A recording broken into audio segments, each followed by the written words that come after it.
Oui, on se rend compte qu'en fait, il y a un nombre incroyable d'artistes et pas toujours ceux auxquels on s'attendrait. Je m'en suis rendu compte en regardant, en creusant, voilà, dans le cinéma, la musique, même la bande dessinée, comme vous allez le voir. Et vraiment, la pensée jungienne a eu une influence et continue d'avoir une influence déterminante sur la création artistique. Donc ça, c'est la pensée de Jung. Et pour vous donner quelques noms, et bien entendu, on va approfondir tout ça ensemble. Il y a Marguerite Yourcenar, par exemple, Philippe Cadic, pour ceux qui le connaissent, un écrivain américain de science-fiction, Hergé, à travers Tintin, Jackson Pollock pour la peinture, Fellini pour le cinéma, mais aussi Kubrick, David Lynch. Et puis dans la musique, quelqu'un comme Sting, par exemple, ou quelqu'un comme Björk. Et on vous montrera aussi quelqu'un, mais ça sera une surprise, un groupe de musique récent qui a aussi, et qui le proclame. Hein. C'est pas quelque chose qu'on découvre en creusant, c'est quelque chose dont le groupe vraiment fait profession de foi, est influé par la pensée jungienne. Et puis aussi la danse. Mais c'est vraiment une liste très restreinte. Je pense que les artistes qui sont influés d'une manière ou d'une autre par Jung se comptent par douzaines, voire par centaines. Très bien, merci Lionel. Alors effectivement, nous avons travaillé à la fois sérieusement, mais avec un grand plaisir aussi, parce qu'on est allé de découverte en découverte et on a voyagé dans des univers très très différents, vous allez le voir. Alors en fait, cette conférence, elle s'inscrit dans un parcours qui a commencé à la FTP en octobre 2020, où j'étais intervenue pour vous parler du voyage du héros et où j'avais à ce moment-là évoqué la question de la régression comme une des étapes fondamentales de ce voyage du héros qui, pour Jung, est un élément central de sa pensée qu'il a développé dès le début de ses travaux, notamment lorsqu'il s'est séparé de Freud dans un ouvrage qui s'appelle Métamorphose et symbole de la libido. Euh, cette réflexion, pour moi, elle s'est prolongée dans une émission qui s'appelle Sur les traces de Jung. Catherine Gras n'est pas avec nous ce soir parce qu'elle est coincée à Strasbourg où elle intervient à l'INSP, l'ex-ENA. Mais rassurez-vous, à part l'intitulé, je pense qu'il n'y a pas grand-chose qui a changé. Sur les traces de Jung, en mars 2022, nous avions travaillé sur la question de la régression dans l'œuvre de Jung et régression égale condition de la création. Et à ce moment-là déjà, toutes les deux, nous avions rencontré un certain nombre d'artistes que nous nous attendions à rencontrer, mais d'autres aussi qui sont arrivés de façon tout à fait surprenante. Et c'est dans ce contexte-là qu'on a eu envie de continuer, de prolonger cette réflexion avec Lionel, avec tous les supports que Lionel a mis en forme et qui devrait nous ouvrir ce soir à un moment aussi un peu de détente, voire festif. Alors, si Lionel, tu m'y autorises, je voudrais juste rappeler que l'émission de Catherine Grasse, qui s'appelle Sur les traces de Jung, existe depuis mars 2020 et Catherine a créé depuis la rentrée un site qui en facilite grandement l'accès, qui permet de revenir sur les 34 émissions qui ont été enregistrées depuis 2020. Alors, Françoise Bonnardel, Bertrand Evenot, Sylvie Portefeuille et bien d'autres y ont contribué. Et le lien est très simple, c'est sur lestracesdejung.fr, en un seul mot en minuscule. Et là, vous avez beaucoup plus facilement que sur le site de Fréquence Protestante accès à l'ensemble des émissions. Voilà, vous avez là sous les yeux une magnifique représentation de la régression, c'est-à-dire un héros qui s'apprête à être avalé par un très gros monstre, à l'intérieur duquel peut-être il va séjourner, comme l'a fait Jonas dans le ventre de la baleine. C'est-à-dire qu'à la fois, il va retourner dans la matrice originelle et en même temps, il aura pour mission d'en sortir et d'en sortir transformé, d'en sortir en se séparant cette fois-ci d'une façon consciente et volontaire du royaume des mers, de l'inconscient, pour s'engager dans son parcours de vie et dans son parcours de création.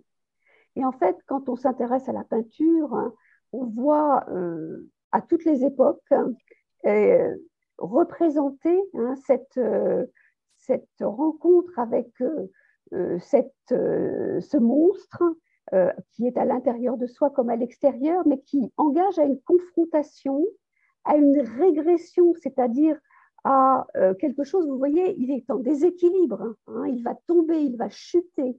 Mais l'idée, c'est qu'à partir de cette régression, retour en arrière, hein, au contact des forces premières, au contact de l'inconscient, il va y avoir une régénérescence, un renouveau, et c'est en régressant que la personne va pouvoir se projeter dans le futur. La ligne de temps de Jung n'est pas du tout la ligne de temps à laquelle nous sommes habitués. Il s'agit d'une ligne présente avec le problème que l'on rencontre, les difficultés hein, qui se présentent à nous. Mais pour avancer, il faut régresser. Et dans la régression, dans ce retour en arrière, il y aura ce contact avec des énergies profondes, des symboles, les grands symboles de l'humanité, et quelque chose qui permettra finalement au moi, aux petits héros que nous sommes tous et toutes, de repartir vers une nouvelle dynamique. Parce que pour Jung, ce qui est important, c'est la dialectique du moi et de l'inconscient, avec ce constat d'une grande actualité, hein, là aussi Jung était un précurseur, que les forces du moi ne sont pas suffisantes, qu'elles s'appauvrissent si on les utilise de façon unilatérale et que nos vies prennent sens quand on s'inscrit dans cette dialectique entre présent, passé, futur, conscient, inconscient. Et c'est ça le voyage du héros. Alors on y rencontre de nombreuses épreuves, des monstres, souvent on y perd un bras, une jambe, on se blesse, mais on en sort transformé et enrichi. Je te laisse peut-être... Donc là, c'est Ulysse aux enfers de Bruegel oui, le Jeune. Voilà. Alors Dante, hein, bien sûr, a repris hein, cette thématique. En fait, tous les grands auteurs, hein, que ce soit voilà, le voyage d'Ulysse, Dante et tous les grands auteurs contemporains, parfois sans le savoir d'ailleurs, hein, parlent de cette dynamique qui est un ressort essentiel dans toute la création artistique, aussi bien dans le processus que dans la forme que vont prendre ces créations. Littérature, cinéma, théâtre, ça ressort très puissant et si certains films ont tellement de succès, c'est parce qu'ils permettent notamment à nos adolescents de revivre hein, ces grands mouvements qui sont ceux de l'histoire de l'humanité pour y puiser les ressources dont ils ont besoin pour se construire.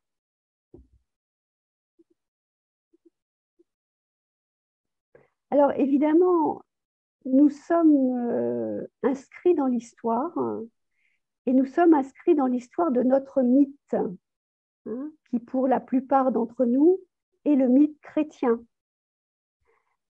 Si on parle de régression, si on parle de vie, de mort et de renaissance, comment ne pas penser à ce mythe hein, qui met en forme ou qui a mis en forme pendant des millénaires cette modalité qui a fait sens hein, à la fois collectivement et individuellement. Et c'est vrai que la vie du Christ, sa mort, sa mise au tombeau et sa renaissance dans une autre dimension témoignent parfaitement de ce que d'autres cultures, avant l'ère chrétienne, ont pu mettre en forme, ou que d'autres cultures, dans d'autres contextes, décrivent à leur façon, hein, mais dans un processus qu'on va retrouver comme étant une sorte de schème, hein, d'archétype, pour parler jungien.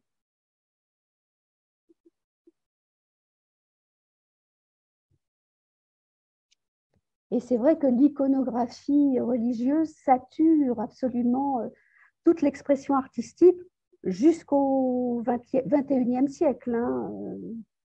Parfois sans que les intéressés ne s'en rendent compte, mais il suffit d'aller visiter un musée, à quelques étages que l'on se trouve, on est confronté à ces grands symboles, qui sont toujours vivants, et on ne le sait pas toujours dans notre inconscient et dans l'inconscient collectif. Et qui probablement, dans l'époque que nous traversons, cherchent des formes nouvelles pour s'incarner et faire sens pour les personnes qui vivent à un temps et dans une époque donnée.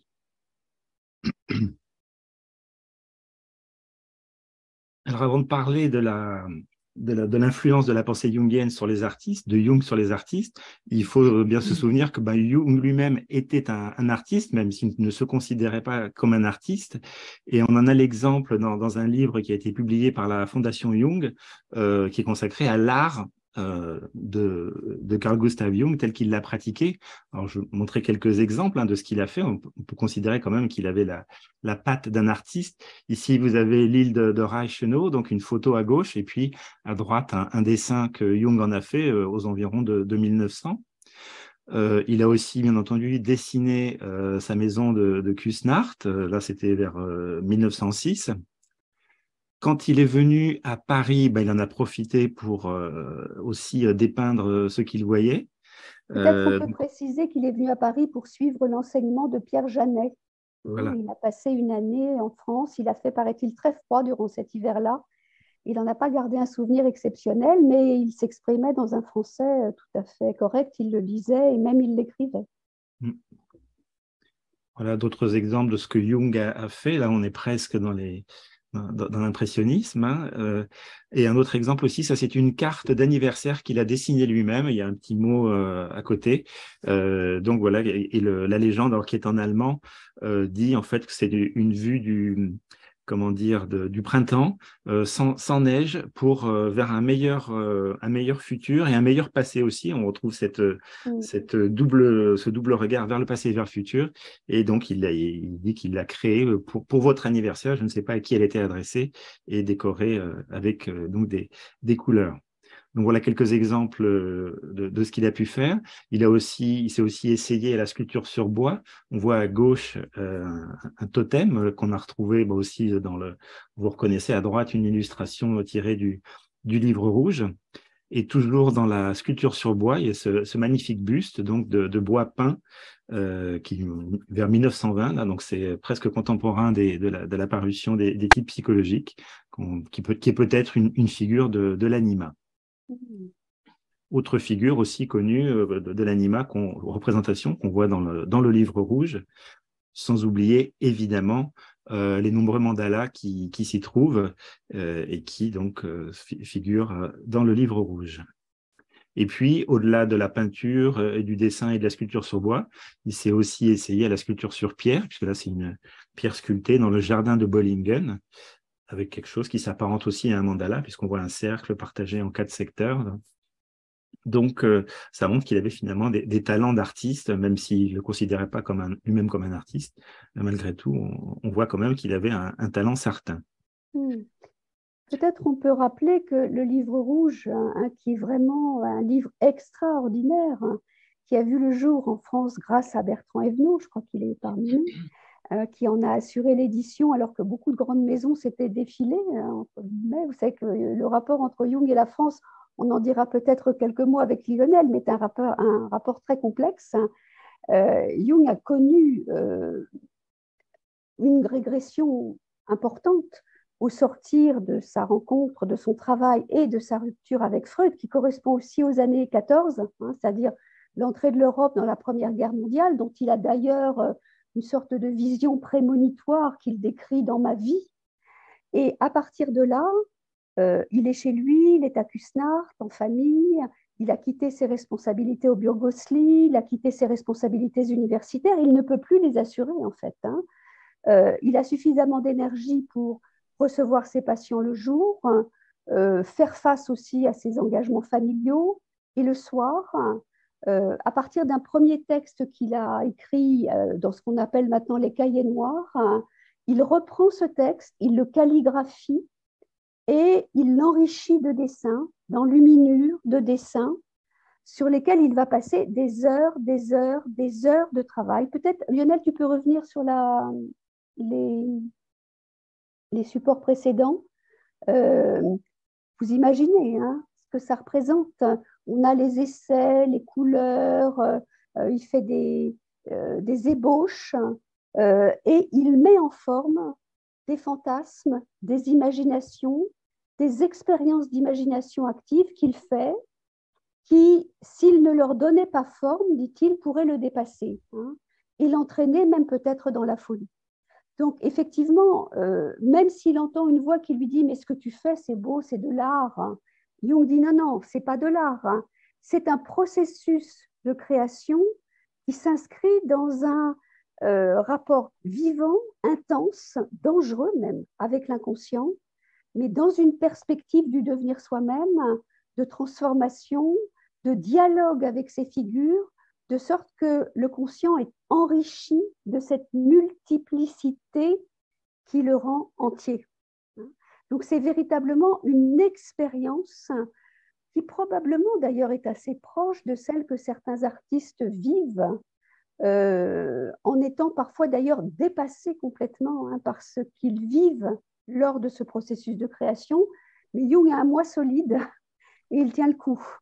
Et il met en forme et on voit tout ce travail dans le livre rouge qu'il poursuivra jusqu'en 1921, si ma mémoire est bonne, moment où il laisse de côté ce livre, qu'on redécouvrira donc en 2011, ça c'est une date très importante, et à ce moment-là, il commence à construire sa tour à Bollingen. C'est-à-dire qu'il quitte le papier, le dessin, la couleur, pour s'attaquer véritablement à la taille de la pierre. Et cette tour de Bollingen deviendra aussi une représentation de son moi et de sa relation vivante à l'inconscient et aussi à la nature. Jung est aussi un précurseur de l'éco-psychologie, parmi tous les sujets qu'il a anticipés. Oui, et dans ce même livre, il y a quelques photos qu'on n'a pas l'habitude de voir, qui sont assez rares. Donc, on l'a dit, Jung, on voit en train d'examiner un mandala. Et voilà, c'est des photos qui changent de celles qu'on voit partout sur Internet. Et je trouve qu'elles sont intéressantes. Et j'aime bien celle du bas, là, où il est en train de sourire dans son fauteuil. Et c'est un mandala tibétain, probablement, hein, qu'il est en train de regarder attentivement. Probablement, oui. Comme l'exposition au musée Guimet hein, en 2011, quand le livre rouge est sorti, on avait cette exposition magnifique où dans les premières salles, on voyait le travail de Jung sur le livre rouge, certaines des peintures ionales que nous avons projetées là, son travail de la pierre, notamment à travers des films, et ensuite on enchaînait sur la salle de mandala tibétain. Il y avait une cohérence, mais alors vraiment tout à fait évidente. Alors maintenant, on va donc sortir de Jung et s'intéresser aux autres artistes. Alors, on va commencer par la peinture avec Pollock. Ah oui, alors on commence avec Pollock. La plupart des artistes, pas tous, hein, mais dont nous allons vous parler, ont eu une relation vivante avec Jung, soit parce qu'ils ont été en analyse avec Jung ou avec les proches, l'équipe, on pourrait dire, d'analystes avec lesquels Jung travaillait, ou qui ont fait une analyse jungienne avec la deuxième génération, voire la troisième. Jackson Pollock, il a fait une analyse jungienne avec le docteur Henderson entre 1939 et 1940. C'est ouverte pour lui après une période de créativité intense, hein, dont on voit l'expression hein, sous nos yeux. Pollock était aussi très intéressé par les peuples amérindiens, il s'intéressait au chamanisme. Bon, c'était une personnalité fragile, hein, son instabilité, ses excentricités, mais surtout son alcoolisme l'ont accompagné en même temps que son génie créatif jusqu'à sa mort accidentelle en 1956 à l'âge de 44 ans. Mais on a avec Pollock, vous voyez, une expression assez directe des processus vivants de l'inconscient qui se mettent en forme à travers une œuvre extrêmement novatrice, extrêmement puissante et qui a ouvert le chemin à bien d'autres. Hein. Oui. Et une autre œuvre de Pollock, alors qui va faire le lien avec un réalisateur dont on va parler un peu plus tard, c'est David Lynch, en fait, qui avait ce tableau chez lui. Et un jour, il reçoit une journaliste, il lui montre le tableau et elle dit je comprends pas. Elle regarde le tableau, elle dit je comprends pas. Et Lynch lui dit mais si, vous comprenez, vos yeux bougent. Et en fait, alors sur le moment, elle n'a pas compris ce qu'il voulait dire. Et après coup, en fait, en y réfléchissant, elle s'est rendue compte que ce qu'il voulait dire par là, c'est que le fait que ses yeux bougent, ça veut dire qu'elle est en train d'absorber le tableau et qu'il se passait une sorte de dialogue entre sa pensée rationnelle qui essayait d'analyser le tableau quelque part de manière analytique, logique et rationnelle, et puis tout ce que ça suscitait comme réaction dans son inconscient.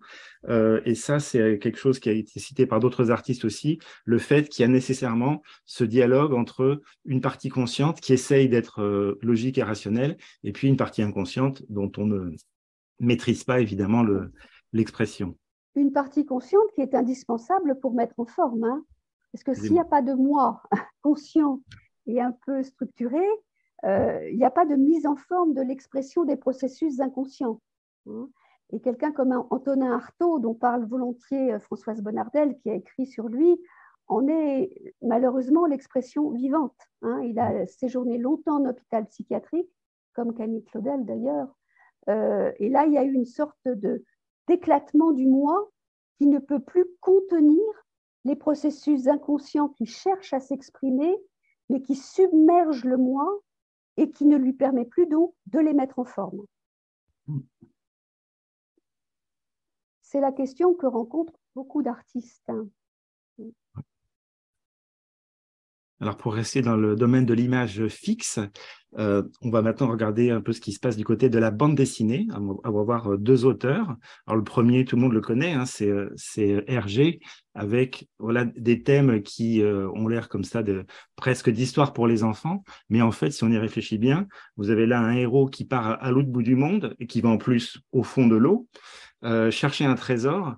Et puis, il se rend compte finalement que ce trésor, c'était pas la peine d'aller au bout du monde, il était près de lui. Donc là, évidemment, c'est une belle métaphore du fait que ce qu'on cherche, le secret de soi, se trouve en soi. Hergé a fait aussi une analyse jungienne. Hein. Hergé a travaillé avec le docteur Ricklin, qui était vraiment un proche de Jung. Et ça a été une période décisive dans sa vie et dans son processus de création. Je vous cite un petit exemple, une phrase d'Hergé qui témoigne de son analyse. Il l'a raconté dans un entretien qu'il a donné dans Libération en 1977. Il dit que quand il est arrivé à Zurich, il était en proie à une lutte entre deux éléments qui existaient en lui. La pureté d'une part, avec un P majuscule énorme, et l'autre tendance. On peut imaginer qu'il s'agissait de quelque chose de plus pulsionnel. Et j'entends encore ce docteur Ricklin me dire avec un fort accent zurichois, vous devez tuer en vous le démon de la pureté. C'est-à-dire qu'on pourrait dire qu'Hergé était en proie à une tentation de l'unilatéralité.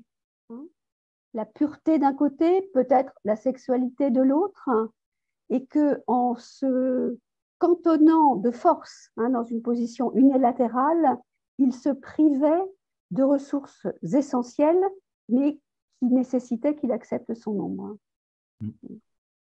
Et à partir de là, il y a eu une bascule et quelque chose que Jung appelle le processus d'individuation, mais qui suppose d'intégrer toutes les tendances. Tendances qu'on a toujours tendance à projeter sur le voisin d'ailleurs. Ça c'est très fréquent, on l'observe dans les phénomènes de racisme, de critiques, voilà. Et puis quand on se rend compte qu'il s'agit de réintégrer en soi ces aspects, en général les critiques s'atténuent légèrement et on traverse alors une période parfois un peu délicate, mais nécessaire pour aller vers cette intégration. Et d'ailleurs, avec Tintin au Tibet, Lionel, tu vas nous parler de cette rencontre aussi avec le monstre. Oui, alors Tintin au Tibet, c'est justement avec cette neige, ce blanc, cette pureté, qui était l'expression chez Hergé de cette recherche de pureté. Mais dans Tintin au Tibet, il y a aussi ce monstre, le Yéti, et qui finalement n'en est pas vraiment un, puisque la dernière planche de Tintin au Tibet, c'est quand la caravane repart vers l'Occident et qu'ils entendent le cri. Alors qu'on va voir ici, voilà le cri déchirant du Yéti.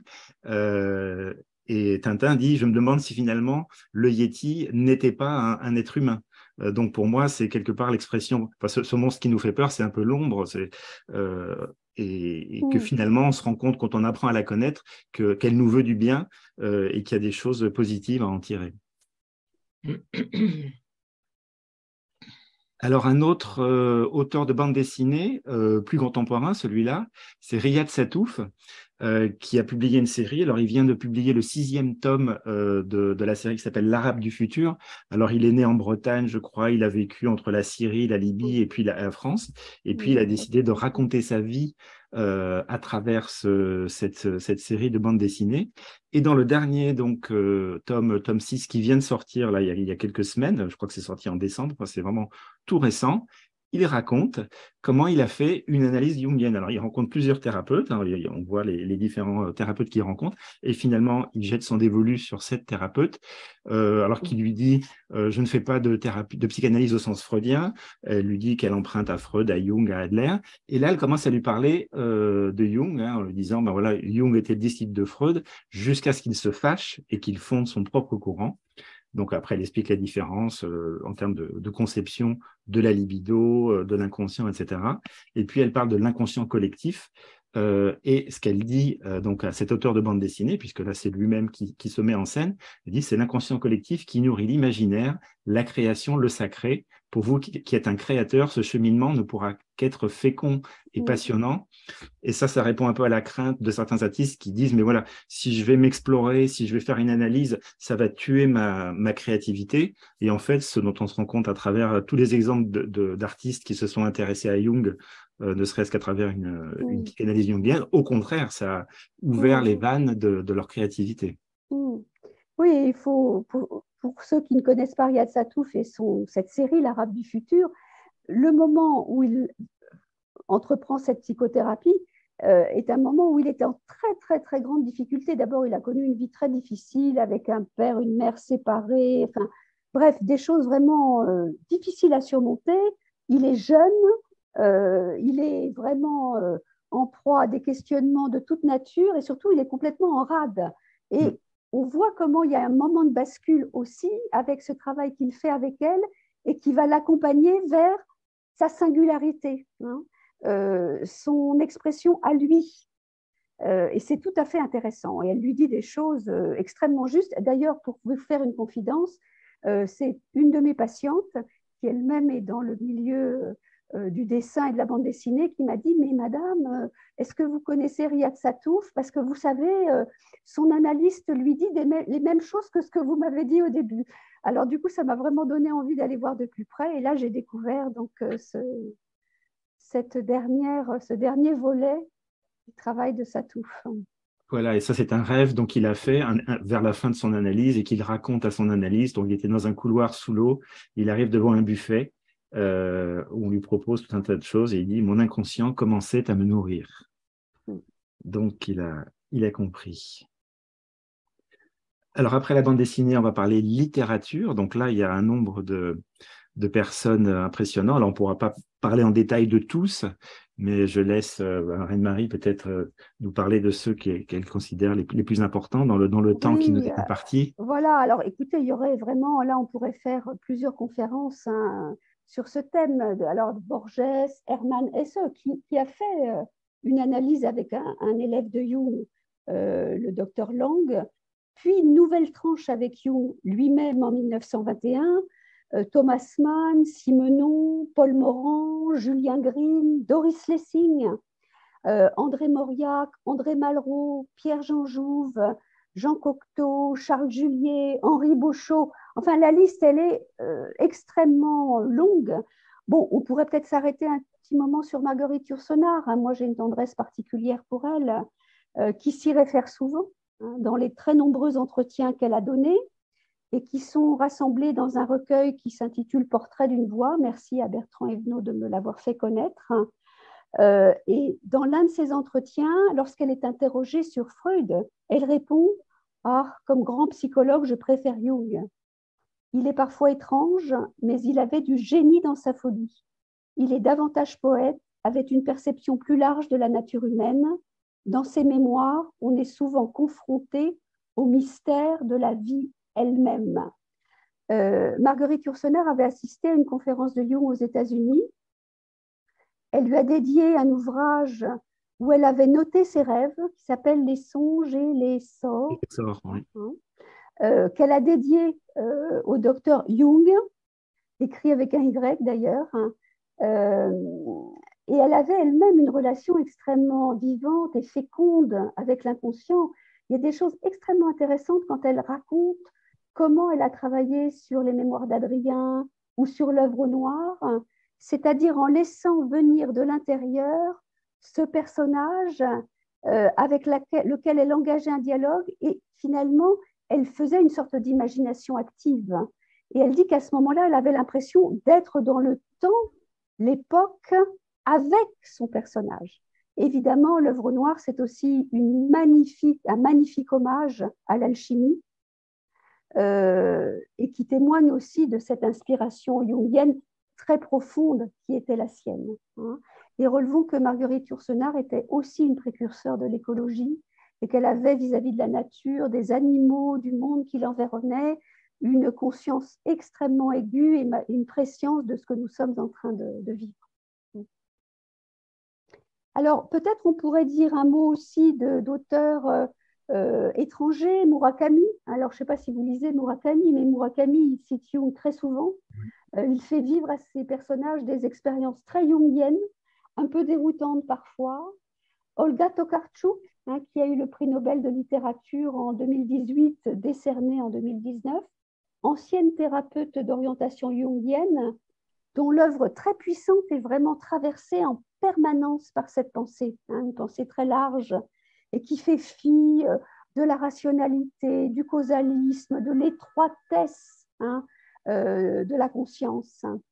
Avant de revenir à Cocteau, peut-être un écrivain canadien, je pense que mon ami Gilles, qui est parmi nous, le connaît bien, Robertson Davies, qui a écrit dans les années 60 Le Manticore, qui est une description d'une analyse menée par un éminent avocat canadien qui choisit une analyse qui sera le plus loin possible du domaine paternel.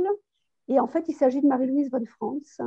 Et dans ce livre, qui est le deuxième tome de la trilogie du Deptford, Robertson Davies raconte son analyse assez savoureuse avec Marie-Louise von Franz.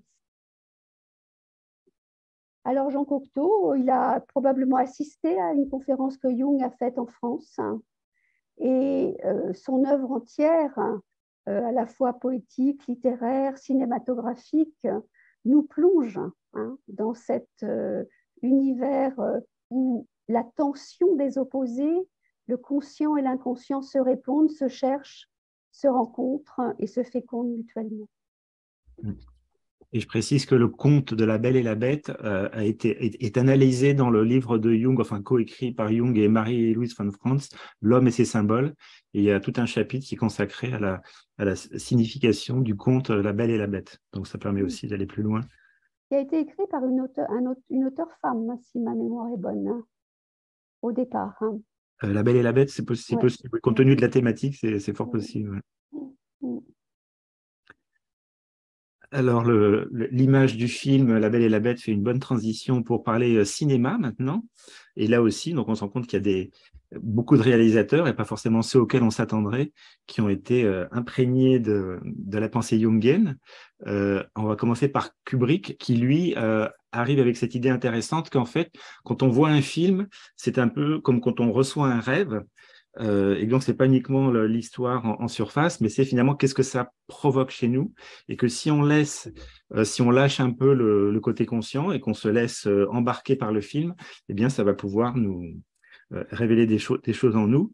Et il y a même un film dans lequel il parle explicitement, dans les dialogues de Jung, et ce film, c'est Full Metal Jacket. Donc, c'est une histoire de soldats américains qui sont au Vietnam pendant la guerre du Vietnam. Et vous voyez ici sur la fiche du film, on voit un casque avec des balles de fusil de guerre et puis l'inscription Born to Kill, mais quand même aussi le symbole du pacifisme, donc des symboles qui sont vraiment opposés.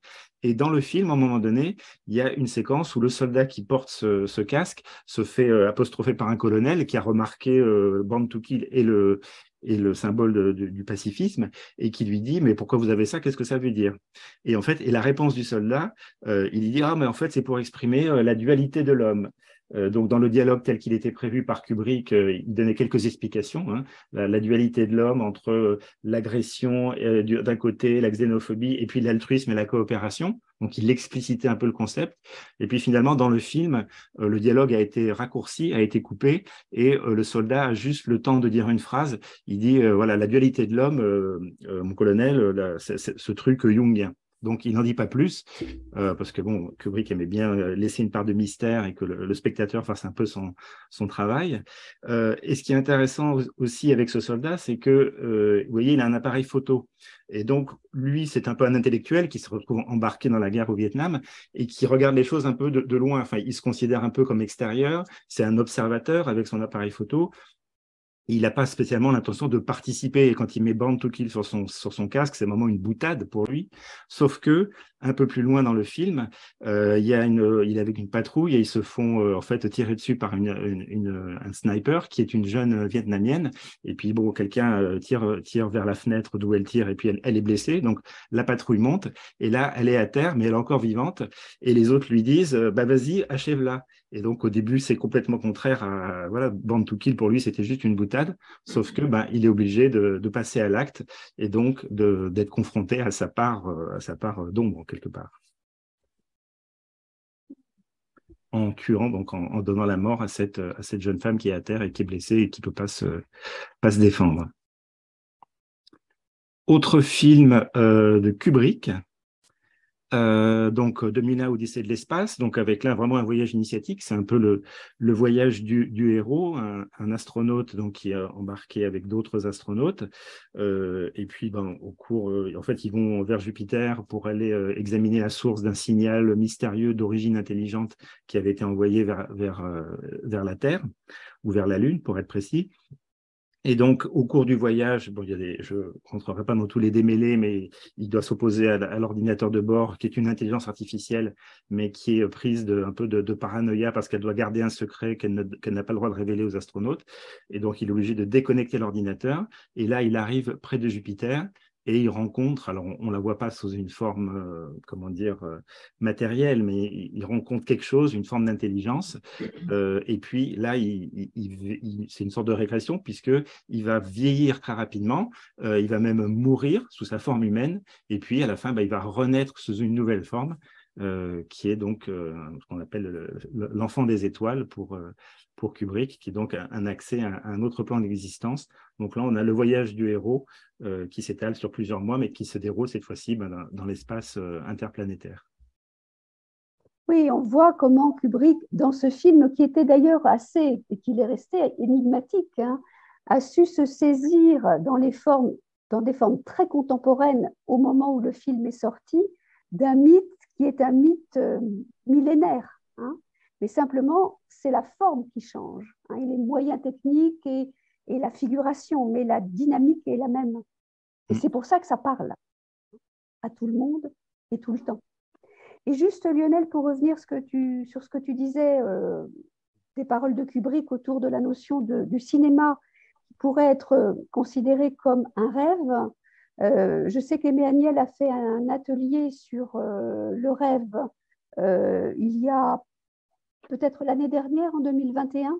Oui. Et Aimé Agnel écrit, qui est un psychanalyste jungien, qui a été un des présidents de la Société française de psychologie analytique, écrit beaucoup sur le cinéma. Moi, j'ai eu la chance de participer pendant plusieurs années à son ciné-club. J'ai compris ce que c'était que le cinéma, d'ailleurs, en participant à ce ciné-club. Et c'est ce qu'il ne cessait de nous dire. Il nous disait ces images qui se projettent sont des images très proches du rêve. Et vous pouvez les analyser sur le plan de l'objet, c'est-à-dire quels sont les personnages en présence, quelles sont les tensions entre ces personnages.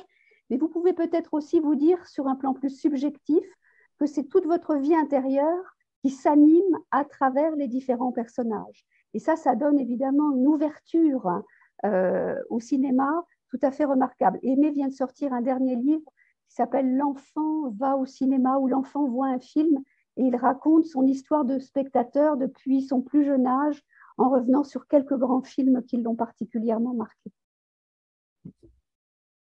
Alors, quand on parle cinéma et Jung, évidemment, on ne peut pas faire l'économie de parler de Fellini, qui donc disait, par exemple, dans une interview, il n'y a pas plus sincère qu'un rêve. Donc, en ça, il était complètement en phase avec Jung.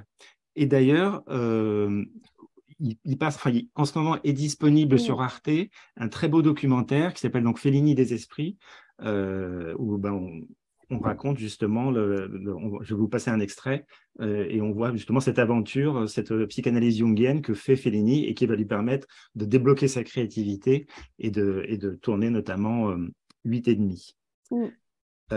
Alors, je vais vous passer tout de suite. Oui, merci Fabrice. Effectivement, c'est ça. Un enfant voit un film Emmanuel aux éditions de l'Œil. Alors, en termes de timing, on a dit 10 minutes 30. OK, alors je vais lancer ça ne dure pas 10 minutes 30, hein, mais on a choisi l'extrait. Oui, c'est un extrait qui fait… Le psychiatre, c'est Hans Bernhardt, oui. Qui avait été vraiment un analyste jungien, mais qui s'était exilé en Italie à un moment où, en tant que juif, il était en grande difficulté dans son pays d'origine. Et ça a été une rencontre formidable pour Fellini. Il en parle dans ce Fellini degli Spiriti.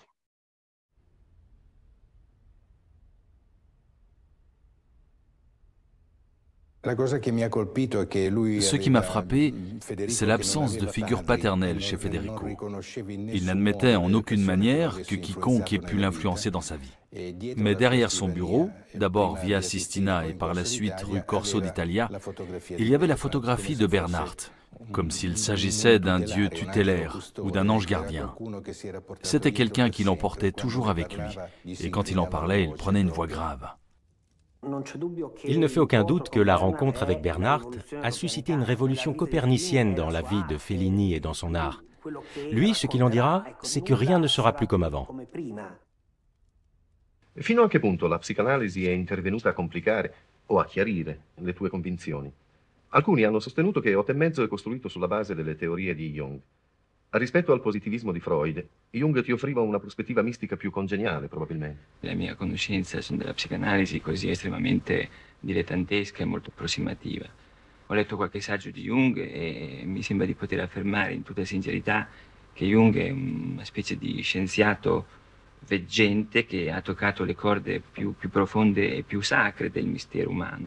In ogni modo io non ho voluto fare un film psicanalitico, credo che l'interiorità dell'uomo spirituale può essere il comune oggetto e scopo della scienza come dell'arte. Ciascuno si esprime con i mezzi che gli sono congeniali, io con la macchina da presa. Okay. Si vous avez l'occasion de voir ce documentaire sur Arte, il est vraiment formidable, hein, parce qu'on voit aussi des extraits des films de Fellini, où on comprend, on rentre dans son univers mental. Je voudrais quand même relever, et je pense que tu vas nous montrer des images après, que comme Jung, Fellini a dessiné son livre des rêves. Et souvent, le dessin était l'acte premier d'un scénario ou d'une mise en image. Hein. Et on voit quand même cette proximité. Enfin, ces ouvrages sont quand même des ouvrages assez exceptionnels, que ce soit le livre rouge, le livre des rêves de Fellini. Il n'y a pas tellement d'équivalent. Peut-être William Blake, mais il n'y a pas de texte, hein, il y a juste des représentations. Mais on voit le processus de création s'élaborer au fil des pages, sous le crayon. Enfin, c'est tout à fait remarquable. Il y a eu une très belle exposition, je crois que c'était en 2018 à la Cinémathèque, sur le livre des rêves de Fellini, et l'intitulé c'était « Fellini, rêve de Picasso ». Parce que Picasso était le daimon de Fellini. Comme Philémon était le daimon de Jung, Fellini n'a jamais rencontré Picasso, mais il était très, très présent dans son rêve, dans ses rêves. Il le guidait. Il avait engagé un dialogue avec cette figure. Et là aussi, les résultats étaient assez spectaculaires. Oui, c'est un livre magnifique et qui est disponible. Vous pouvez le commander à la FNAC. Hein, il est disponible. Et c'est vrai qu'il est très beau. Et ce qui est intéressant, c'est qu'au début, Fellini écrivait, il décrivait par le texte ses rêves, et puis progressivement, il s'est mis à en dessiner des petits bouts, et à la fin, on voit l'évolution au fil des années, ça devient essentiellement une sorte de bande dessinée dans laquelle voilà, il y a des images, et certaines images du livre, donc, qui sont la représentation de ses rêves, qu'on retrouve dans certains films, que ce soit La Dolce Vita, 8,5 ou d'autres. Tout à fait. Et ce qui est amusant aussi, c'est que Bernard, qui avait parlé du Yiking qui, on l'a évoqué tout à l'heure, intéressait aussi Jung, et régulièrement, Fellini faisait un tirage du Yiking, et vous voyez, il le dessinait en écrivant l'interprétation qu'il en tirait. Donc, il interrogeait le Yiking régulièrement pour, voilà, pour prendre des décisions. Tout à fait. D'ailleurs, le documentaire est construit sur la base des hexagrammes du Yiking. C'est-à-dire que chaque chapitre du documentaire est un hexagramme que Fellini tirait devant des situations où il devait prendre des décisions. Et c'est vraiment, on voit comment c'est une relation vivante avec le monde de l'inconscient, on pourrait dire. Et d'ailleurs, de même que dans un rêve, tous les personnages du rêve sont le rêveur, dans les films comme ceux de Fellini, on peut dire que tous les personnages du film sont Fellini, enfin une facette, une partie de son... Donc, à l'évidence, comment dire, Marcello Mastroianni et son... Je crois qu'il s'appelle Guido dans le film, et l'alter ego de Fellini. Et puis, il y a évidemment beaucoup de femmes, comme dans tous les films de Fellini, et notamment dans 8,5. Et il y a 4 femmes qui reviennent régulièrement dans 8,5 et qui sont peut-être les 4 représentations, les 4 versions, les 4 étapes de l'anima qu'on trouve ici donc à différents moments du film. Et il se servait aussi de ce qu'on appelle les images hypnagogiques, c'est-à-dire c'est quand on est en train de s'endormir et qu'on a parfois l'impression de tomber, on a des images qui commencent à nous venir dans un état de demi-sommeil, et il se servait de ces images pour prendre des décisions, et à un moment donné, il se demandait s'il devait faire un film, il s'agit du film Mastorna, et il a eu une image de Jung qu'on voit ici sur le manteau de la cheminée, qui lui tend une liasse de feuilles, et pour Fellini, ça voulait dire, bah oui, il faut avancer sur le script, faire le film, et puis finalement le film n'a pas pu se faire, mais en tout cas il utilisait beaucoup ses rêves et ses images pour alimenter sa création. Et à propos d'alimentation, vous avez peut-être remarqué que dans le dessin de Fellini qui représente Hans Bernhard et son cabinet, il y a des cheminées absolument partout, c'est-à-dire que le feu de l'alchimie brûle dans ce cabinet et engage le processus de transformation. J'ai lu aussi que, en fait, Fellini a fait une psychanalyse jungienne, il a lu plusieurs livres de Jung, dont Ma vie, c'est la biographie, mais il est aussi allé à Bollingen visiter la maison de Jung à Bollingen. Donc, tout à fait, il y a une page très célèbre de la correspondance avec Simenon, qui était aussi très intéressé par l'œuvre de Jung, où ils dissertent tous les deux sur ce sentiment très fort qu'ils ressentent à Bollingen, sur les lieux. Les Jungiens diraient les lieux saints, mais ils sont extrêmement marqués par cette expérience. Et pour finir sur Fellini, un extrait de ce qu'il a dit à propos de Jung, ce qu'il admirait chez Jung, là je vous le traduis, c'est le fait qu'il ait trouvé un point de rencontre entre la science et la magie, entre la raison et la fantaisie. Il nous a permis de traverser la vie en nous abandonnant à l'attrait du mystère, avec le réconfort de savoir qu'il pouvait être assimilé par la raison. Ça, c'est très jungien, il avait tout compris. Tenir les opposés, en évitant de basculer dans l'unilatéralité. L'unilatéralité d'un moi qui cherche à mettre en forme, à raisonner, à structurer, à rendre les choses logiques, rationnelles, et puis un inconscient beaucoup plus débridé qui ouvre au contraire à des modes tout à fait différents. Et l'un comme l'autre, s'ils sont vécus dans l'unilatéralité, peuvent représenter une forme de danger. Et c'est cette dialectique entre les deux qui ouvre au processus de créativité d'une œuvre ou d'une vie. Alors, dans les réalisateurs plus contemporains, il y a un film qui n'est pas forcément très connu, il n'a pas eu une audience très large, mais qui s'appelle Bad Dreams, d'un réalisateur qui s'appelle Anthony Scott Burns. Selon les pays, il est aussi sorti sous le titre Come True, ce qui veut dire en fait se réaliser. Et là, dans le film, je dirais le message est clair, c'est que le réalisateur est imprégné de pensée jungienne, puisque les intertitres des différents chapitres du film s'appellent respectivement donc la persona, l'anima et l'animus, l'ombre et le soi. Donc là, il dit clairement qu'il s'appuie sur un discours jungien. Pour vous résumer très rapidement l'histoire, c'est une jeune fille qui est assez fugueuse, donc elle dort dans des parcs, mais elle fait beaucoup de cauchemars qui l'empêchent de dormir. Et puis, elle trouve la solution à son problème avec une étude sur le sommeil qui est faite dans une université voisine, où à la fois elle gagnera de l'argent, et puis elle aura un toit, puisqu'elle va pouvoir donc passer la nuit dans l'université, dans un laboratoire. On va lui mettre des électrodes et on va analyser ses réactions physiologiques. Et elle se dit, ben voilà, comme ça, j'ai un peu d'argent de poche et un toit pour dormir. Et en fait, les rêves sont enregistrés et les scientifiques qui mènent cette étude, en fait, ont mis au point une technologie qui permet de visualiser les rêves. Et ils se rendent compte, donc elle fait ce type de rêve, donc un peu évidemment inquiétant, et ils se rendent compte que les autres dormeurs qui sont dans le même laboratoire font aussi un rêve similaire à certains moments. Et ils se rendent compte aussi, en fait, en compulsant des archives historiques, que c'est un rêve qui arrive, qui est arrivé dans les siècles de manière récurrente, donc que ça participe finalement de l'inconscient collectif, puisque c'est un rêve que tout le monde fait à un moment ou à un autre, quelle que soit la culture. Et du coup, ça, comment dire, elle est la manifestation d'un rêve donc qui est permanent dans l'inconscient collectif. Alors, je vous dévoilerai pas la fin du film, je vais pas spoiler si jamais certains d'entre vous veulent le voir, mais à la fin, il y a une révélation tout à fait inattendue. Quand on s'intéresse à la pensée du réalisateur, il dit la même chose que Kubrick, hein. Il dit le film fonctionne comme un rêve, mais c'est un rêve de cinéma. Donc, c'est une manière pour lui d'exprimer l'inconscient collectif à travers le cinéma et de le relier à la philosophie jungienne et de voir finalement, il lui dit ce qui l'intéresse, c'est pas tant de raconter une histoire, mais c'est de nous projeter des images qui racontent une histoire, mais de voir comment ça résonne en nous. Comment est-ce qu'on va se positionner? Est-ce qu'on va haïr tel personnage? On va le détester? Et quelque part, il va être peut-être l'expression de notre ombre, ou alors on va l'admirer. Et donc, qu'est-ce que ça dit sur nous finalement? C'est qu'est-ce que ça dit sur nous? C'est pas ce que le film raconte, c'est qu'est-ce que ça dit sur nous. Et alors, dans le film, il y a une scène qui est très fugitive, elle dure quelques secondes, mais la jeune fille, à un moment donné, elle va dans une bibliothèque et sort un livre des rayons, et on aperçoit très fugitivement le livre. Alors, on voit que c'est un livre de Philippe Cadic, que j'ai évoqué au début, et on voit les premiers mots du titre. Bon, et grâce à Internet, merci Google, j'ai pu retrouver de quel livre il s'agissait. Donc, c'est un livre qui s'appelle We Can Build You, et en français, ça a été traduit sous le nom Le bal des schizos.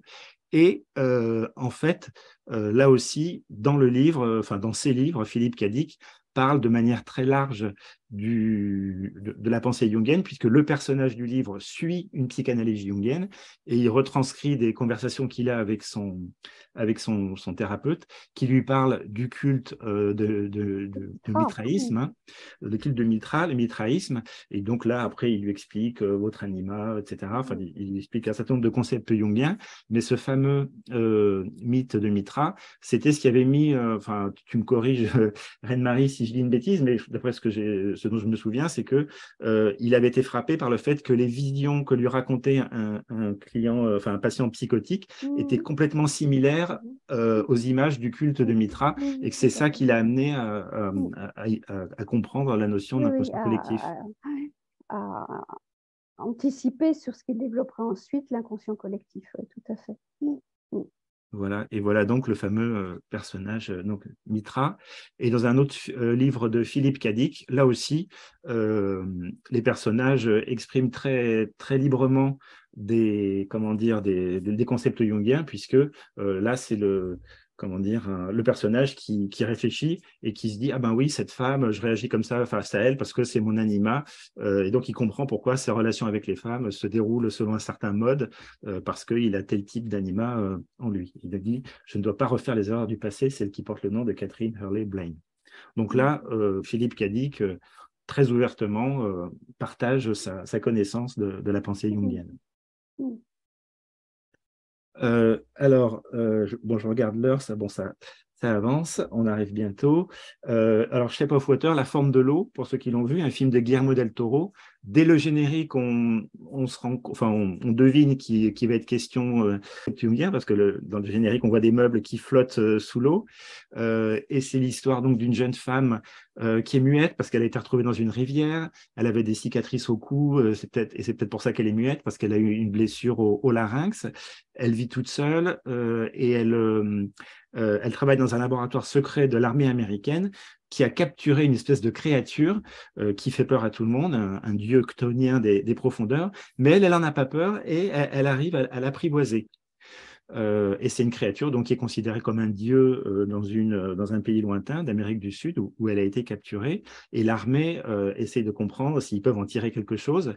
Et notamment, il y a je crois que c'est un colonel qui est très dans la... Il a une approche vraiment très unilatérale. Lui, il veut tuer le monstre, le disséquer, comprendre comment il fonctionne pour comprendre ses propriétés. Et il est complètement coupé aussi bien de ses sensations que de son sentiment, contrairement à la femme qui est le personnage qu'on a vu précédemment, qui, comprenant que la créature risque d'être tuée, elle la fait évader et elle l'amène chez elle et elle calfeutre les portes et les fenêtres de son appartement pour le remplir d'eau pour que la créature se retrouve dans son élément, donc l'eau. Quand la créature en fait voit ses pouvoirs magiques s'activer, elle scintille en bleu, un peu comme une guirlande de Noël. Mais donc le fameux colonel qui veut tuer la créature pour la disséquer retrouve sa trace, il les poursuit et à un moment donné, comprenant que la créature risque de lui échapper, il va la tuer. La créature meurt, sauf que comme c'est une créature, comme c'est un dieu, elle renaît. Et elle attrape Elisa et elle l'emmène avec elle, elle saute dans un canal, donc dans l'eau. Et là, sous l'eau, ce qui se passe, c'est que Elisa ne se noie pas, au contraire, les cicatrices qu'elle avait s'ouvrent et deviennent des branchies. Et donc, elle peut respirer sous l'eau. Alors peut-être qu'on peut comprendre par là que le fait qu'elle puisse respirer sous l'eau, ça veut dire qu'elle est complètement à l'aise avec le langage de l'inconscient. Et le film finit comme ça, la créature l'emmène, peut-être retourner dans la jungle où elle avait été capturée. Et Guillermo del Toro, donc ce réalisateur bien connu, sur son compte Twitter, ne se cache pas non plus de son attrait pour Jung, puisqu'il dit « Ah bah tiens, voilà un livre de Jung sur l'alchimie ». Et il dit « Voilà, Jung et l'alchimie ont été cruciales dans mon processus créatif ». Donc il le dit, enfin il annonce la couleur, donc on voit là aussi l'arrivée de Jung et de l'alchimie. Autre film, le labyrinthe de Pan, que celui-là, je n'ai pas vu encore. Donc, je ne sais pas, Reine-Marie, si tu veux. Oui, qui est un très, très beau film. Moi, c'est le premier film de Guillermo del Toro que j'ai vu. Et c'est pareil, ça raconte une double histoire. Comment, dans le contexte d'une Espagne, franquiste, où il y a une terreur qui s'installe, une jeune fille se crée un monde parallèle où elle va rencontrer un guide. Bon, je ne vous raconte pas non plus la fin. C'est toujours très impressionnant, les films de Guillermo del Toro. Et voilà, il y a cette cohabitation entre un monde dans lequel les personnages évoluent, on pourrait dire un monde conscient, et un monde inconscient qui vient interférer, qui produit des situations extraordinaires et qui permet aussi parfois d'échapper à ce conscient et à ce monde de la réalité qui est tout à fait terrible dans cette histoire. Et on voit bien que Guillermo del Toro, il est toujours pris entre les deux univers, entre les deux mondes.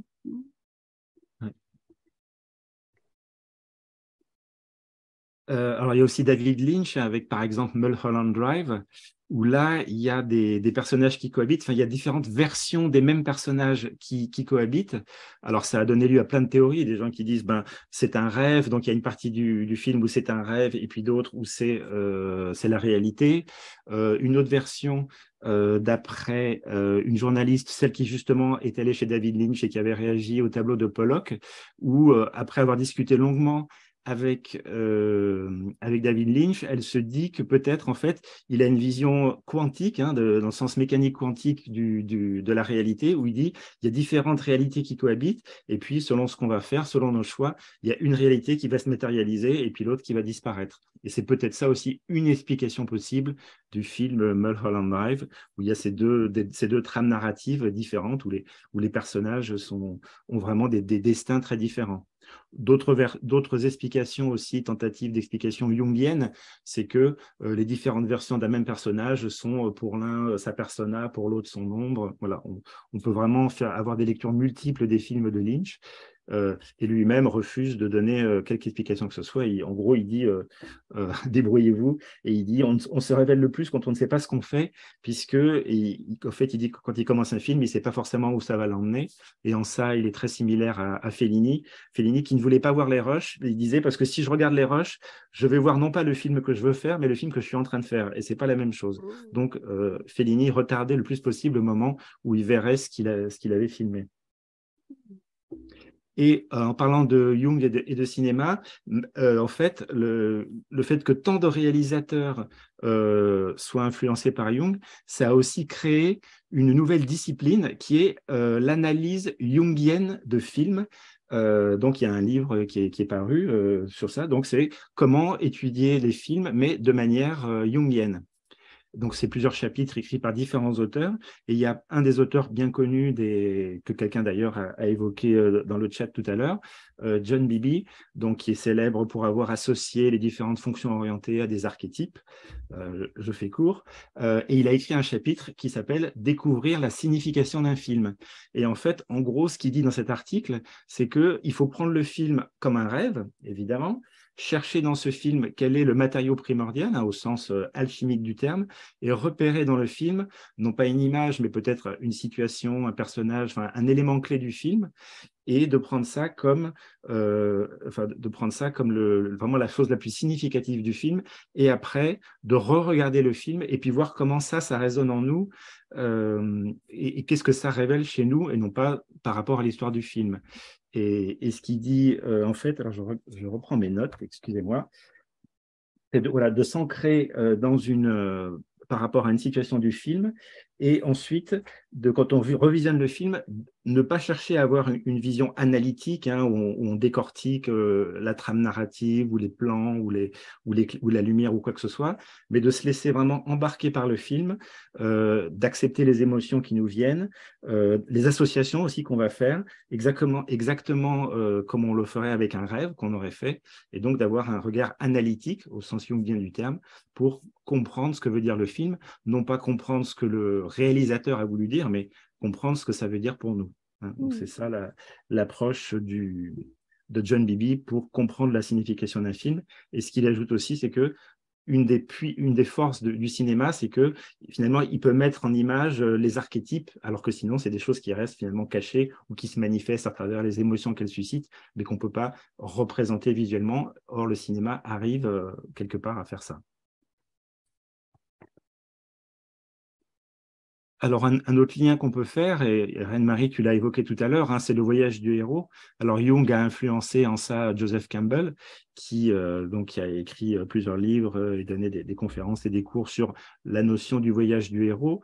Et il a influencé des réalisateurs comme George Lucas avec Star Wars, Tolkien avec le Seigneur des Anneaux, ou Frank Herbert avec Dune. Donc on retrouve ce mythe du héros qui est quelque chose d'universel et qui a fait le succès de séries comme Star Wars, parce que Star Wars, voilà, c'est pas un film de science-fiction comme les autres, sinon il serait passé peut-être dans l'oubli, mais comme il était appuyé sur cette structure du voyage du héros, c'est ça qui a résonné. C'est un mythe moderne, hein, c'est le Ulysse moderne.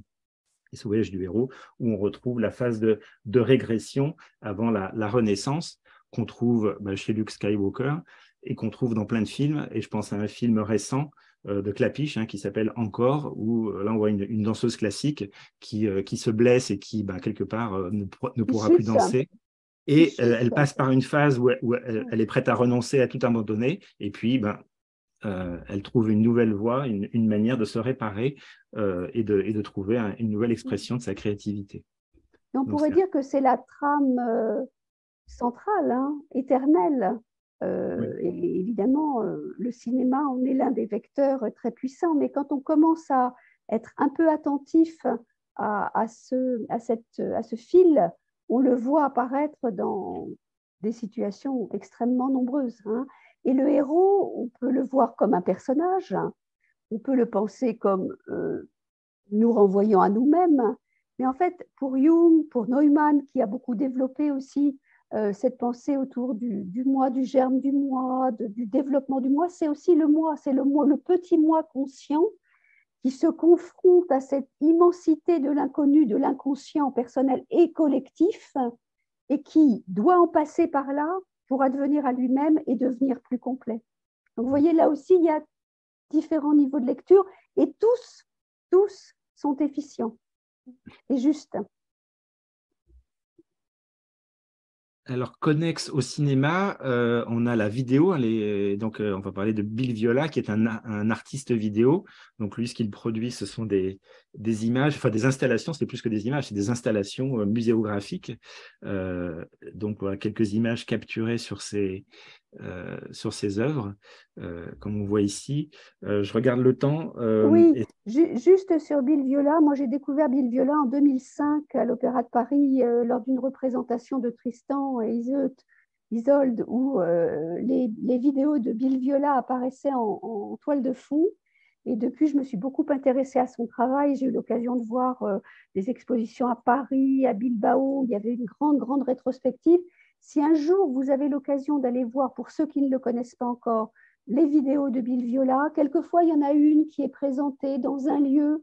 L'année dernière, ou il y a 2 ans, il y en avait une dans une église à Paris. Ne ratez pas cette expérience, parce que c'est une expérience visuelle, c'est une expérience du temps. Le temps se dilate. Certaines de ces vidéos durent 15 minutes, 20 minutes, une demi-heure.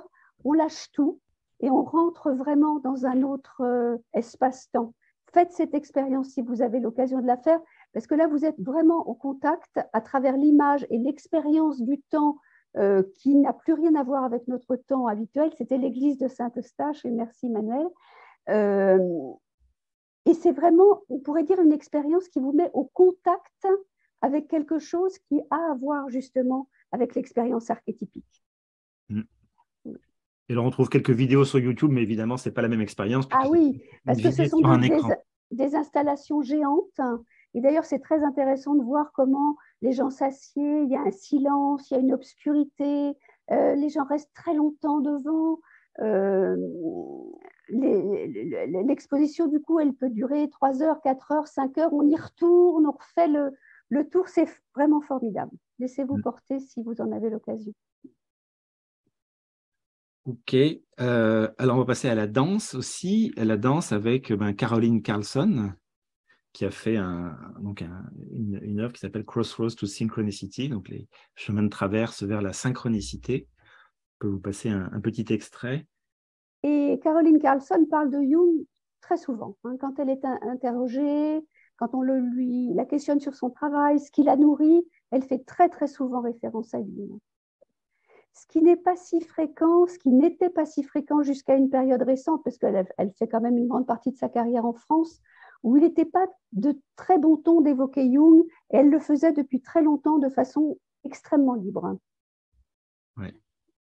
On peut passer 2-3 minutes. Oui, 1 minute pour qu'on ait le temps de parler de la suite. Oui. On va juste passer le début.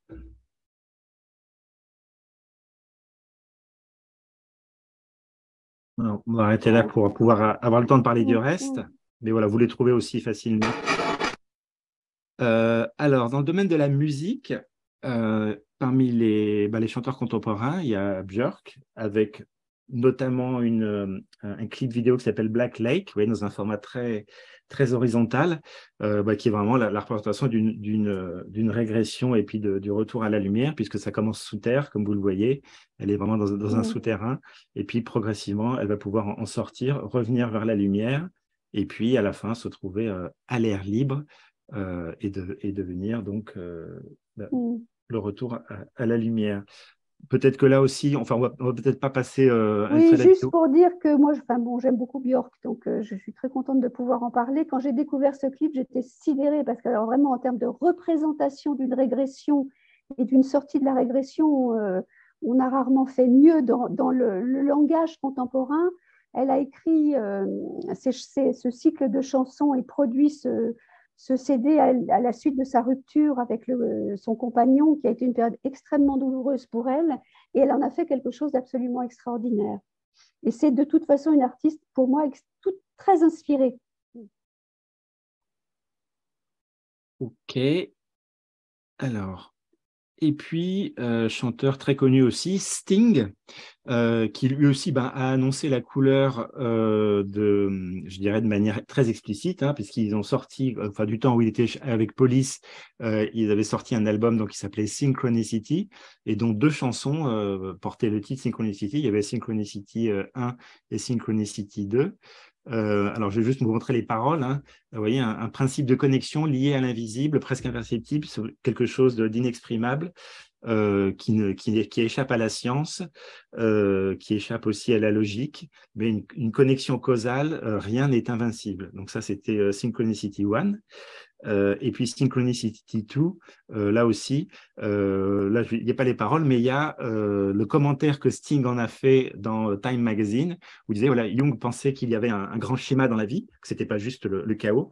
Et notre chanson Synchronicity 2 parle de 2 événements parallèles qui n'ont pas de connexion logique ou causale, mais qui ont une connexion symbolique. Donc, pour Sting, voilà, les concepts jungiens comme la synchronicité méritent même qu'on en fasse des chansons. Et quand on regarde les clips, on voit aussi des images, je dirais, qui nous interpellent. Notamment, il y a un clip où il est dans une espèce de labyrinthe et il se dirige vers le centre du labyrinthe. Et moi, personnellement, ça me fait penser au labyrinthe qu'on trouve dans le sol des cathédrales, où par un chemin tortueux, on se rapproche du centre. À genoux à Chartres. Hein, il fallait faire le labyrinthe à genoux. À genoux, voilà, sinon ça compte pas. Et puis aussi une autre image que je trouve aussi intéressante d'un roi sur un trône qui est face à une immense mer, voilà, comme s'il pouvait espérer dominer la mer. Donc voilà, c'est peut-être une métaphore de l'humain qui se dit, mais pas de problème, mon inconscient, je le garde sous contrôle, je suis sur mon trône, et puis bonne chance quand la première vague arrive. Et d'ailleurs, il y a eu, il y a quelques mois, un documentaire sur Sting absolument formidable, et on voit comment il a suivi un chemin d'individuation tout à fait intéressant, et il est devenu une personne vraiment très complète, très entière. Et alors, en fait, il a fait lui-même une analyse jungienne, comme il le dit même sur son site, hein, et il adhère au conseil de Jung que les hommes doivent accepter leur part féminine. Et Sting montre ça dans sa musique, puisqu'il laisse ses émotions s'exprimer librement. Bon, on arrive à la surprise alors. Hein. On arrive à la surprise. Alors la surprise, en fait, elle a d'abord été celle d'un psychologue, psychanalyste jungien qui s'appelle Murray Stein, qui avait écrit une série de 3 livres qui s'appelle Map of the Soul, et vous voyez le titre, hein, Persona, Shadow et Ego, donc sur des concepts jungiens. Donc Map of the Soul, donc quelque chose de sérieux sur la pensée jungienne. Yuri, il ne faut pas spoiler. Qu'est-ce que vous faites? Et quelle ne fut pas sa surprise de voir un album sortir qui s'appelait Map of the Soul, et en plus d'un groupe de K-pop, hein, de pop coréenne. Donc c'est un groupe qui s'appelle BTS qui a fait ce livre, et il parle de psychologie, et ils en parlent tellement que ils ont fait une des chansons s'appelle Persona, et si vous écoutez les paroles, eh bien alors là on pourra peut-être passer le début, voilà, sur 2-3 minutes. Alors je vais vous mettre les sous-titres qui sont en anglais, ils ne sont pas en français, mais enfin bon, vous verrez les mots-clés apparaître.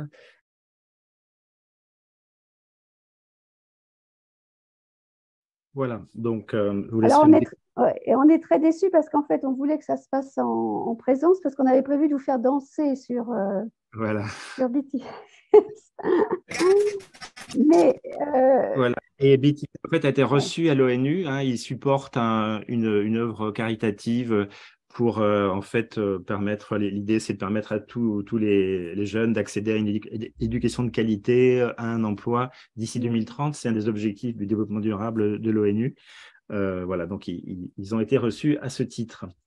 Oui, et c'est très intéressant de voir ce qui se passe avec ce qu'on appelle la K-pop, hein, qui développe quand même des valeurs, d'abord des valeurs qui sont fondées sur le travail, l'effort, la solidarité, la bonté, avec des discours d'inclusion, la bienveillance, hein, et c'est le soft power en fait, hein.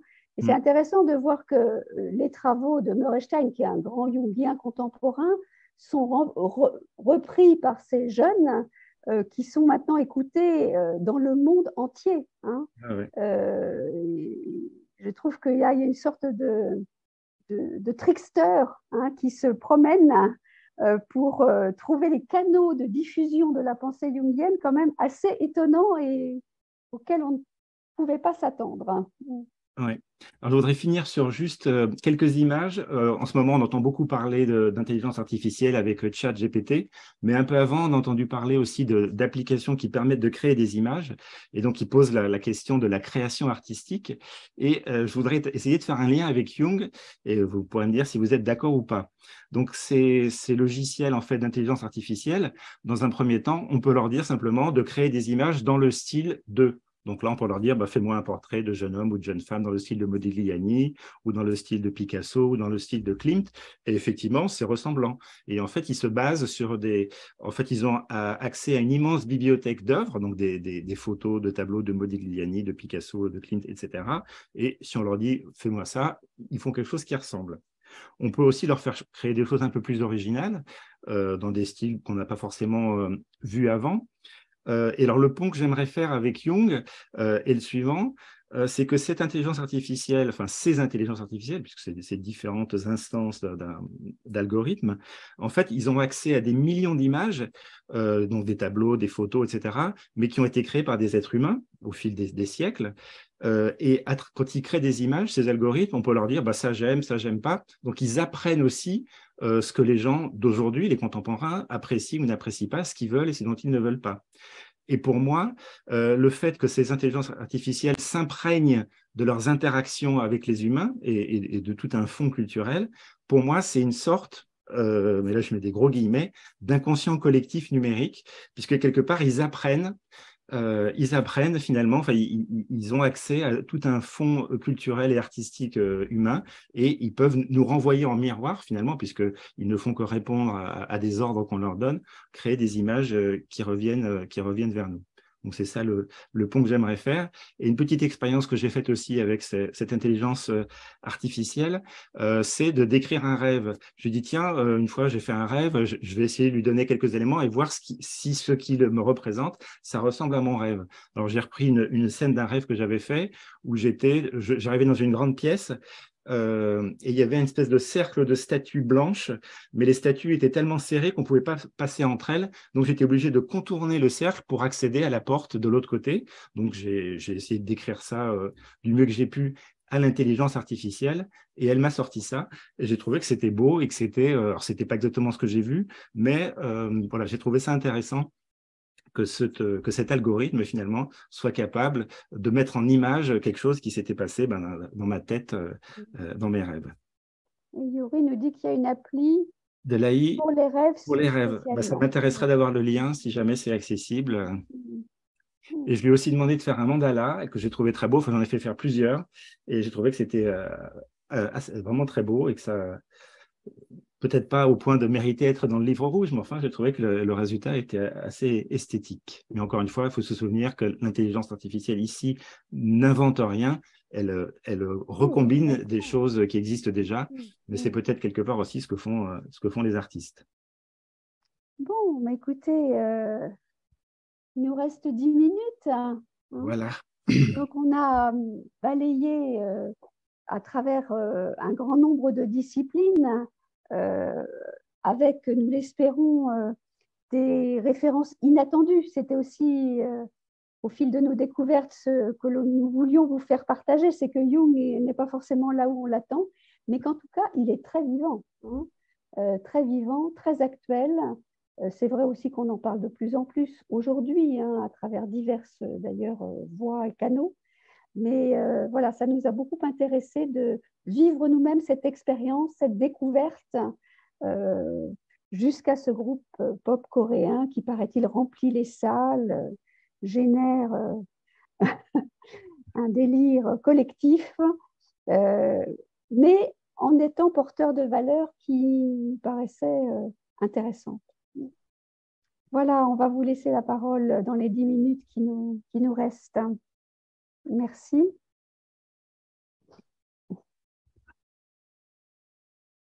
Alors, n'hésitez pas à poser vos questions dans le chat. Vous retrouverez dans le chat pas mal de références, le documentaire sur Fellini, enfin un peu toutes les références dont Lionel et Reine-Marie ont parlé. Beaucoup de remerciements pour ce voyage très riche. Voilà, n'hésitez pas à poser vos questions.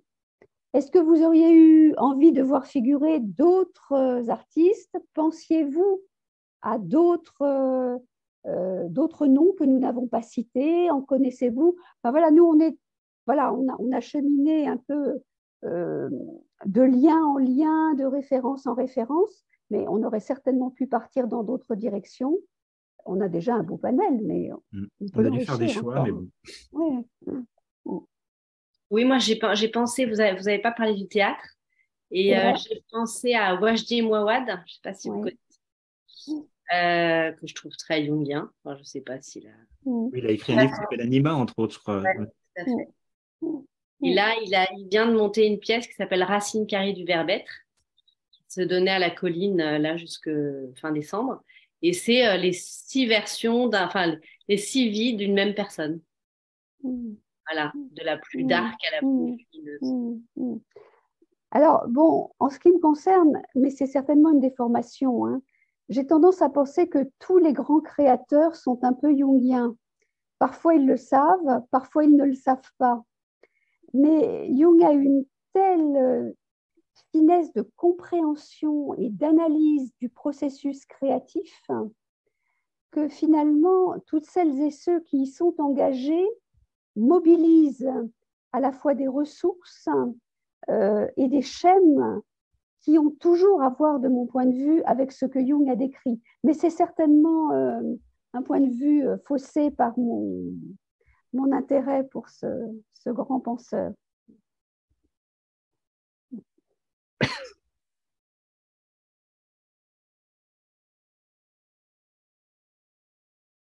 Je vais vous remercier, vous féliciter. C'était vraiment un très beau voyage. Et en termes de ressources, je pense aussi à Baptiste Trottignon, qui est un pianiste de jazz, qui a composé une symphonie qui s'appelle Anima, et qui réfère directement à l'anima de Jung. Les conceptions. Comme je disais au début, quand on commence à tirer le fil, on se rend compte qu'il y a une pelote gigantesque qui vient. Ouais. Baptiste Trottignon. Ouais. Je peux l'écrire dans le chat éventuellement, Baptiste Trottignon, pour retrouver les différents. Ouais, Baptiste Trottignon. Voilà.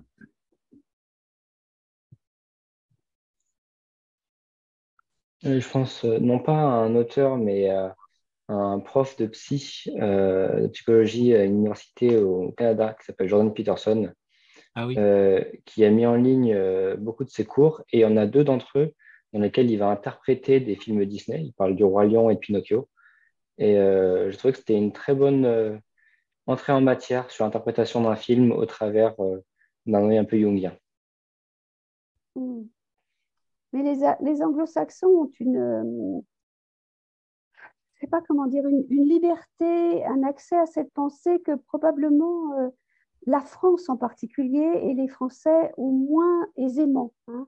Je pense notamment à nos universitaires et à certains intellectuels qui sont bien blindés du côté de la rationalité, de la science. Jung était très intéressé par la science et moi j'ai beaucoup aimé quand Fellini dit tenir ensemble la science et l'imagination, le rêve et la raison, le fantasme et la réalité, parce que c'est toujours de ça dont il est question.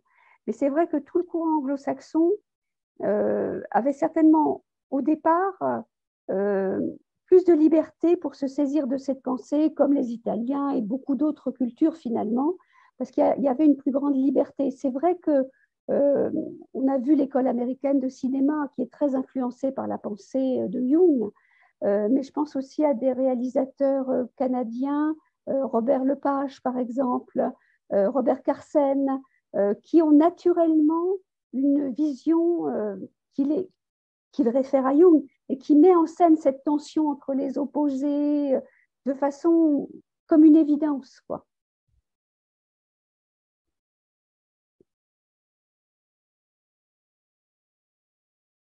Je peux intervenir éventuellement? Oui, Bertrand, bonjour. Oui, Bertrand. Juste pour dire qu'il y a quand même deux noms bon, qui ne sont pas des artistes, mais il y a quand même Bachelard et tous les textes de Bachelard sur ses poétiques qui sont à citer. Et puis, il y a aussi Etty Hillesum quand même chez les mystiques, les vrais mystiques, Etty Hillesum qui avait un analyste et son amant aussi qui était un Jungien. C'était Jungien, c'était pas très orthodoxe, hein, Bertrand, la cure là. Hein, je sais, mais enfin, bon, c'était autre temps. Tout cela est fini. Moi, je voudrais poser une question aux deux intervenants en les remerciant. Si on compare à, disons, tout l'univers de Jung que nous connaissons bien et que vous avez admirablement relié à l'art et aux images, avec l'univers de Freud et l'univers de Lacan. Freud nous tire vers le fait que l'inconscient, c'est le refoulement et que lorsqu'on aura fait cesser le refoulement, ben, l'inconscient sera rentré dans sa niche. Et Lacan nous dit que l'inconscient, c'est le langage, donc les jeux de mots, etc. Ce sont évidemment deux visions extrêmement sèches par rapport au gigantesque réservoir des images que Jung appelle, lui, l'inconscient. Donc là, je pense qu'il y a quand même quelque chose où j'aimerais avoir vos deux opinions sur... voilà. Bah, je pense que vous avez posé la question et donné la réponse, Bertrand. Vous avez parlé de sécheresse, vous avez parlé de forme d'unilatéralité. Je crois que ce qui est extraordinaire chez Jung et qui nous ébahira et nous émerveillera toujours, et parfois nous inquiétera d'ailleurs aussi, c'est ce rapport vivant à l'inconscient. Et c'est là où se trouve la créativité, qui doit être ensuite traduite et quelque part aussi contenue par un moi inconscient qui tient la route, mais qui en même temps se laisse féconder en permanence. Hein. Et cette vision-là nous donne un éclairage sur les processus de créativité absolument extraordinaire, associés à l'inconscient collectif, réservoir de mythes, de symboles, des schèmes structuraux que sont les archétypes. Moi, je crois que c'est le grand, grand penseur de la créativité. Pour le passé, pour aujourd'hui et pour demain, je crois qu'on n'a pas fini de le lire, de le comprendre et de voir résonner dans nos vies, et parfois pour le meilleur, mais probablement aussi pour le pire, ce qu'il a pu développer.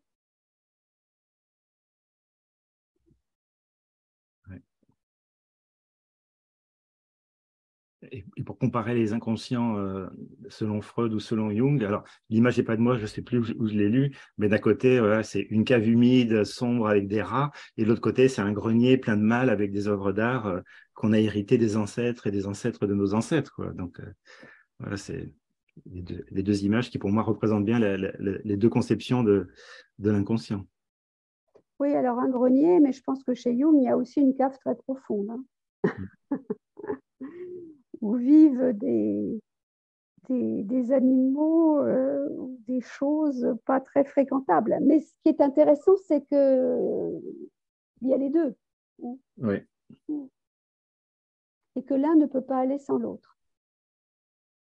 Et que cette question de l'unilatéralité, qui est la mort de l'âme en quelque sorte, elle doit pouvoir nous guider dans de très très nombreux registres de nos vies. Ce danger de l'unilatéralité.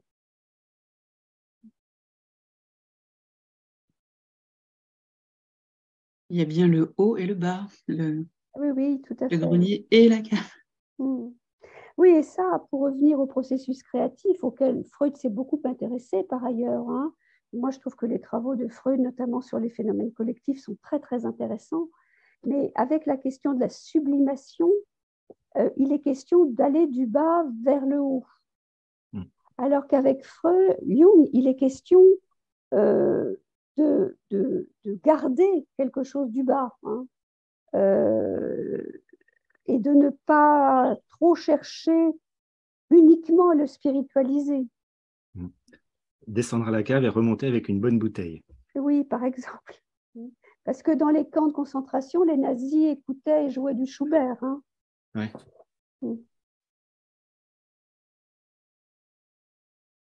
Donc la sublimation, sans la confrontation avec l'ombre et l'intégration de l'ombre, je crois que ça ne suffit pas.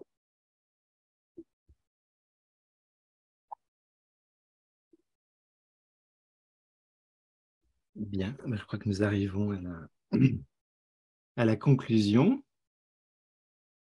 À moins qu'il y ait une dernière question, une toute dernière question, avant que nous allions faire de beaux rêves. Non.